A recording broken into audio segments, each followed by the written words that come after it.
ফুলগুলো আর এই গোলগুলোতে কি এগুলো বিসি হইব বুঝছো? হ্যাঁ সুগ হইব, কিন্তু এই যে এই ফুলগুলো বন্ধ হয়ে যায় আবার খুলে যায় বুঝছো? হয়, কিন্তু এটা খুব একটা উন্নত মানের জাত, একখান লাঠি দিয়ে একদম পুরো ভরে গেছে সব। ভালোই দেয় এগুলো, এগুলো 2-3 জায়গা ভালো করিয়া পরে ভিতরে বিছিয়ে দিতে হবে।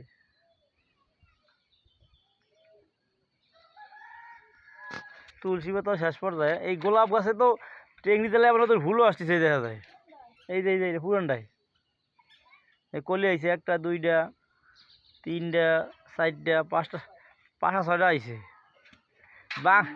বাঙ্গি মনে হয় বড় হইতো না বুঝছো? বাঙ্গি মনে হয় বড় হইতো না।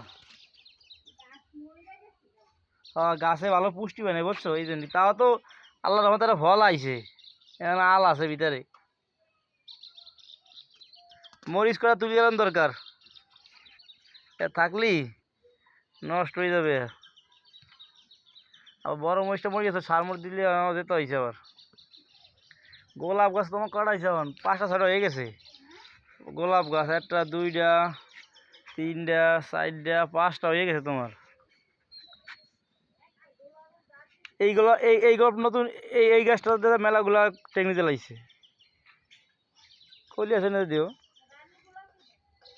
এই সাইডে ডিব্বাটায় ফুট গেছে সাইডে যেটা। এই ফুলটা কি হইলো? এই ফুলটা, এই যে ফুলটা ফোটে না, এই ফুলটা মেলা টেকনিতে লাগছে বুঝছো? কারণ বুঝলাম না। টেংরি এইগুলো নতুন নতুন টেংরি জ্বালাইতেছে দেখা যায়, নতুন নতুন টেংরি। হ্যাঁ, সবগুলো জ্বালাইছে নতুন টেংরি। টেংরি না জ্বালানো পর্যন্ত মজা পাওয়া যাবে না। বেলি ফুল ফোটে কি মাসে? এই এই যে ফুল আইছে দেখা যায় মাথায়, কলি দাদা কলি আইছে। পেয়ারা গাছ তো মাশাল্লাহ, পেয়ারা গাছ যদি মাশাল্লাহ ফল দিয়েই যায় তোমার, তুমি ফল খাইও বুঝতে পারবো না।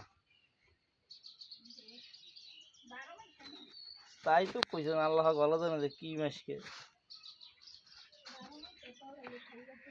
বেগুন গাছে আল্লাহর মতো বেগুন হয়েছিল জাফা দিয়ে, 8টা 10টার মতো হবে সব মিলিয়ে, গুড়ি মুড়ি মিলিয়ে। বড় গাছে 2টা বেগুন হইলো মাত্র।